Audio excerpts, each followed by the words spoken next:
Welcome back for another episode of the Sports Playbook, where I will give you a breakdown of what's been happening in the world of sport over the last 7 days. You're joined by your host, Demos. In today's show, we'll be talking about the key stories in football, NRL and Rugby Union. We will dive into the world of motorsport in the Burning Rubber Breakdown, provide a fast fact for your pub chat, and provide a small preview of the NRL in Vegas this weekend. With that, let's get right into it. In football this week, Arsenal women's team have released a new campaign called Every Stain Should Be Part of the Game. That's right, starring Arsenal's biggest stars Lee Williamson, Beth Mead, Katie McCabe and captain Kim Little. The campaign calls out the double standard in sport. Blood from a tackle is seen as a badge of honour, whereas a period stain is met with shame. So well done to Persil, who is a brand of laundry detergent, for sponsoring Arsenal, the men's and women's team, and putting together such a great campaign promotion. The Tottenham Spurs do not want to be referred to as Tottenham. Tottenham Spurs have written to the English Premier League broadcasters to ask the commentary team to refer to them only as Tottenham Hotspur Football Club, or THFC. The club's explanation for this is Tottenham is the name of the area, not the club. So make sure when you're out with your mates, don't refer to it as Tottenham. And the Matildas go down to the USA, but not without a Rasso special pass to Michelle Heyman. The scoreline was 2-1, with the USA scoring within the first minute of the game. The Matildas always had an uphill battle from here against the Olympic champions. It's the fourth time in the last 7 games that they have conceded a goal within the first 10 minutes of a match. So hopefully the one the Matildas can look to improve on in the coming games. The Matildas will play their final game at the Shebeleys Cup against Colombia on the 27th of February at 11:35am Australian Eastern Daylight Saving Time.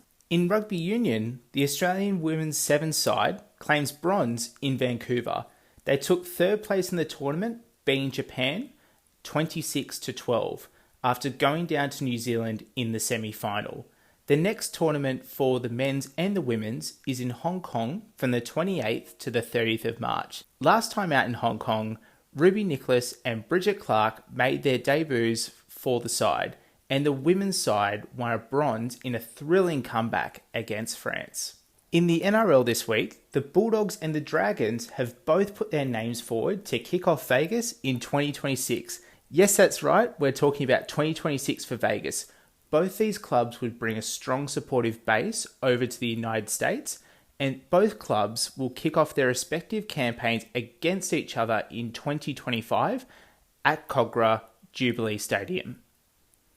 Justin Olam seems to have medically retired. Due to a knee injury, he's been unable to recover over the pre-season.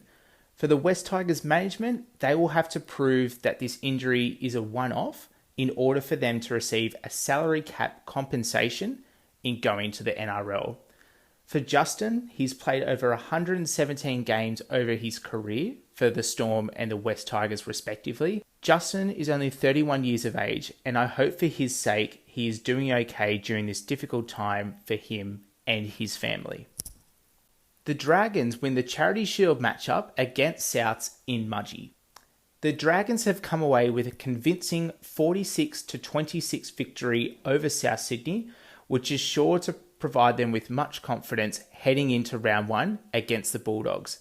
It was the first time that the Dragons have won against the Bunnies since 2022 in the Charity Shield. There was some hope though for South Sydney. Jai Gray ran for 150 metres, had 3 tackle busts, 2 line breaks, a try and a try assist. So one to watch out for Souths fans. And with that, we will take a short break and after get into the week that was in motorsport with the Burning Rubber Breakdown.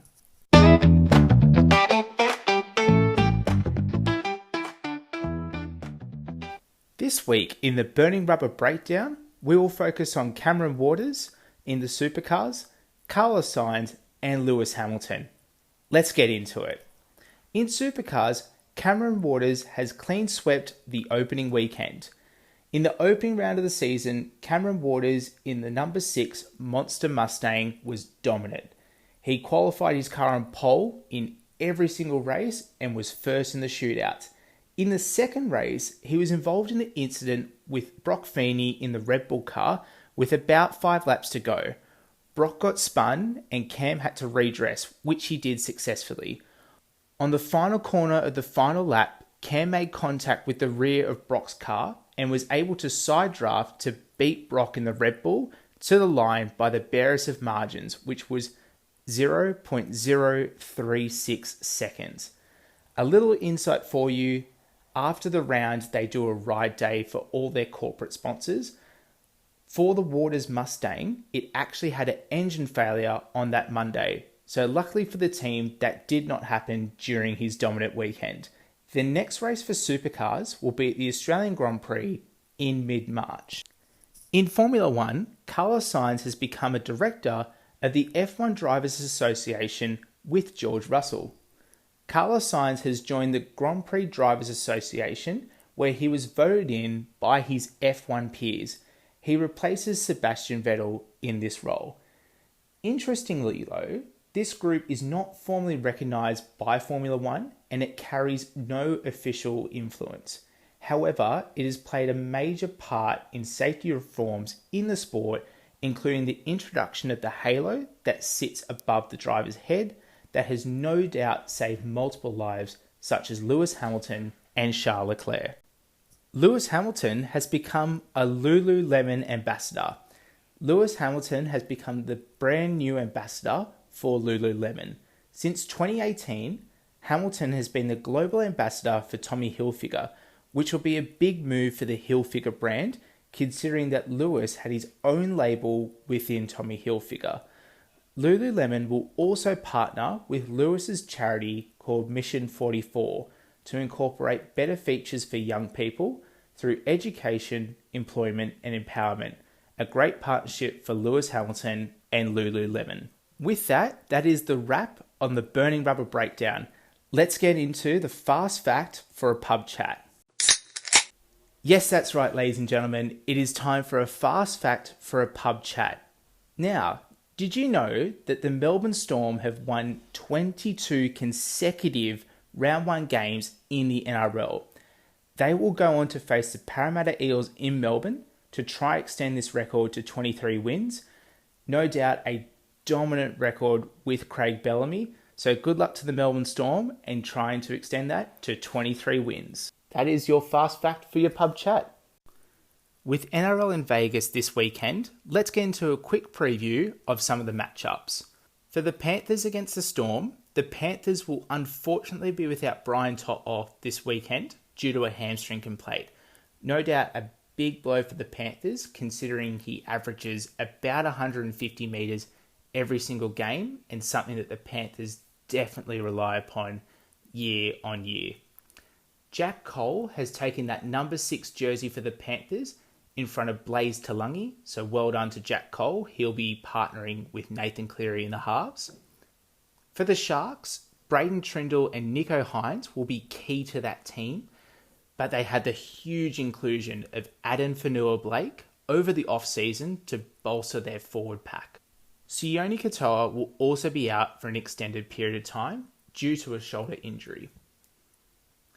Now, in the Warriors-Raiders matchup, the Warriors will be without Dallin Watene-Zelezniak due to a wrist injury suffered during the trials, but they've recruited well with James Fisher-Harris coming over from the Panthers.